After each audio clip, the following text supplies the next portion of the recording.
Halo semuanya, langsung aja ya. Hari ini kita bakal ngebedah sebuah aturan yang super krusial buat negara kita, yaitu Keputusan Deputi Bidang Karantina Hewan Nomor 18 Tahun 2026. Fokusnya, pedoman karantina dan pengawasan terintegrasi buat masuknya ternak ruminansia besar ke Indonesia. Kalian bisa bayangin, aturan ini tuh ibarat perisai utama untuk ngejaga ketahanan pangan nasional kita. Menarik banget kan? Yuk kita bedah sama-sama. Oke, ini peta jalan buat sesi penjelasan kita kali ini. Kita bakal ngelewatin 5 poin utama, persis kayak alur di dokumen resminya. Mulai dari latar belakang, kategori ternaknya, ancaman penyakitnya, syarat dokumen, sampai ke prosedur karantinanya itu sendiri. Nah, kita masuk ke bagian pertama, latar belakang. Sebenarnya kenapa sih kita repot-repot harus mendatangkan ternak-ternak besar ini dari luar negeri? Jawabannya ada di keseimbangan yang super kritis ini. Gini, di satu sisi kita butuh banget yang namanya pasokan protein hewani buat masyarakat kita. Ini soal ketahanan pangan dan juga perbaikan genetik sapi lokal. Tapi tunggu dulu, di sisi lain ada resiko yang menakutkan banget. Keluar masuknya hewan lintas batas ini bawa potensi tinggi masuknya musuh tak kasat mata, yaitu hama dan penyakit hewan karantina. Kalau sampai lolos, wah, industri peternakan dan ekonomi nasional bisa hancur berantakan. Oke, lanjut ke bagian kedua. Siapa aja sih aktor utamanya? Mari kita lihat kategori ternaknya. Nah, yang menarik, pemerintah membagi ternak ini ke dalam 4 kategori spesifik. Gak semua sapi tuh sama tujuan masuknya. Pertama, ada sapi bibit. Ini yang punya genetik elit buat reproduksi. Terus kedua, ada indukan, yaitu sapi-sapi betina yang emang disiapkan buat melahirkan keturunan. Ketiga, bakalan, nah ini yang masuk buat digemukkan dan berakhir jadi daging potong di meja makan kita.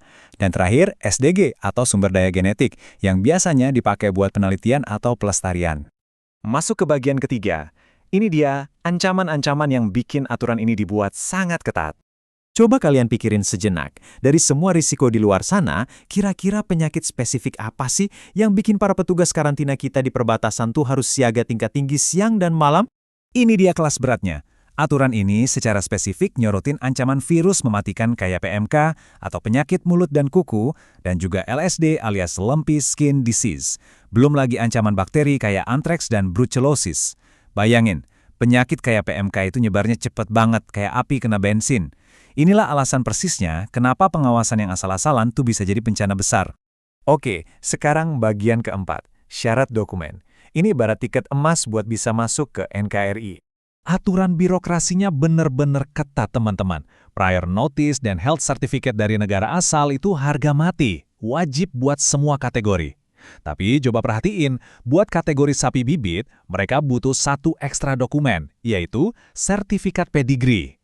Ya, semacam bukti silsilah keturunan ningrat gitulah, buat mastiin kualitas genetiknya. Tanpa dokumen yang lengkap dan valid, jangan harap kapalnya boleh bongkar muat. Akhirnya kita sampai di inti aturan ini, bagian kelima, prosedur tindakan karantina terintegrasi. Biar kebayang, alurnya tuh kebagi jadi 4 etape. Dimulai dari persiapan jauh-jauh hari, lalu masuk ke pemeriksaan di atas kapal, lanjut ke pengawalan ketat di jalan, dan puncaknya adalah masa observasi di instalasi karantina hewan atau kita sebut IKH. Fakta menariknya nih, persiapan karantina itu sama sekali nggak nunggu sapinya turun dari kapal. Pejabat kita udah sibuk memverifikasi laporan dan nyiapin fasilitas karantina 1-2 hari sebelum kapalnya bersandar. Semuanya udah diperhitungkan dengan sangat presisi. Sementara itu, di darat, biosecurity di fasilitas IKH lagi digeber habis-habisan. Aturannya kaku banget. Hewan baru dan hewan lama wajib dipisah total. Akses orang dan kendaraan dibatasi ketat. Dan yang paling krusial, manajemen limbahnya. Feses, urin, sampai sisa pakan diurus pakai prosedur khusus, biar nggak ada satupun patogen yang bisa kabur ke lingkungan sekitar. Nah, kita geser ke fase di atas alat angkut atau kapalnya. Petugas bakal naik dan ngelakuin 2 misi penting.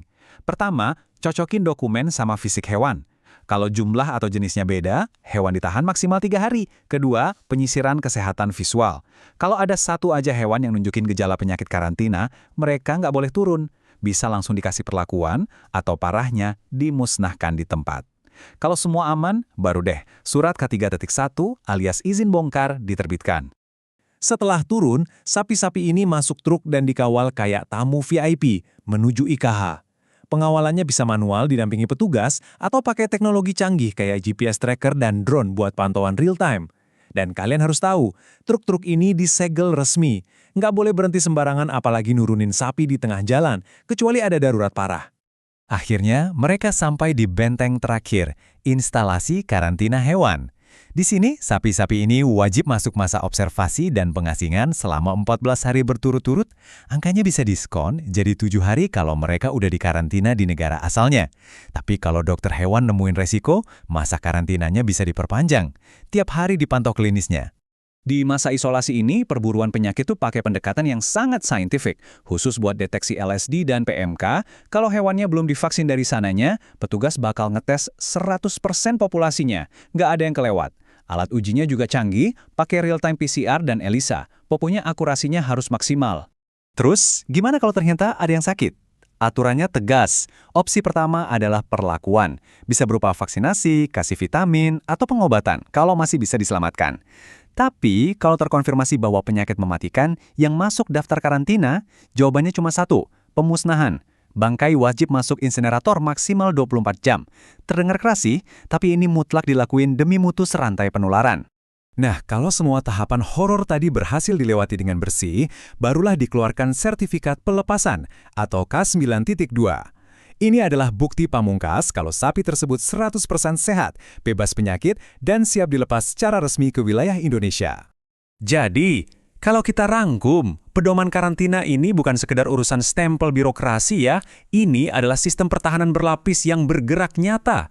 Coba deh kalian pikirkan, gimana perisai karantina yang sedetail ini benar-benar jadi garda terdepan buat ngamanin isi piring kita tiap hari dan ngelindungin genetik sapi lokal dari ancaman wabah global. Luar biasa kan betapa vitalnya urusan biosecurity ini?